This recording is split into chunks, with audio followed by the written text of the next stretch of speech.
नमस्कार मित्रांनो, सुरुवातीला बातमी येते पावसासंदर्भात। राज्यात अवकाळी पावसाचा अंदाज हवामान खात्याने व्यक्त केलाय। कोणत्या परिसरामध्ये पाऊस आहे अंदाज जाणून घ्या त्यापूर्वी कृषी अपडेट यूट्यूब चॅनलला सबस्क्राइब करून शेजारील बेल आयकॉन प्रेस करा। हवामान खात्याने जिल्ह्यात 10 ते 12 फेब्रुवारी या 3 दिवस येलो अलर्ट जारी केला। यानुसार जिल्ह्यात काही ठिकाणी हलका व मध्यम पाऊस तर 1-2 ठिकाणी विजांच्या कडकडाटासह पावसाची शक्यता आहे। 10 फेब्रुवारीला जिल्ह्यातील सिहोरा परिसरात हलका पाऊस पडेल, अन्य काही ठिकाणीही पाऊस झाला। येत्या 2 दिवसात आणखी पाऊस झाल्यास उन्हाळी व रब्बी पिकांना याचा फटका बसू शकतो।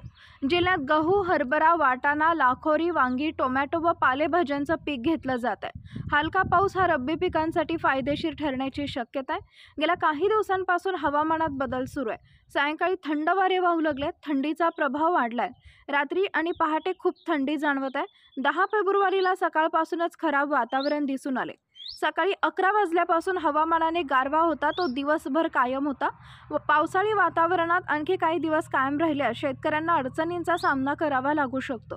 या स्थितीत शेतात उगवलेल्या पिकांवर किडी रोगाचा धोका निर्माण होऊ शकतो। ढगाळ वातावरण व अवकाळी पाऊस पडल्याने पिकांचं मोठं नुकसान होईल, या भीतीने शेतकरी धास्तावले आहेत। याउलट खरीप हंगामात पावसाने दडी मारल्याचं पिकांचं नुकसान झालं आहे। शासनाकडून नुकसानीचा पंचनामा करूनही आतापर्यंत नुकसान भरपाई मिळालेली नाही। यापुढील दररोजचा हवामान अंदाज पाहण्यासाठी चॅनलला सबस्क्राइब करा व अपडेट रहा। धन्यवाद।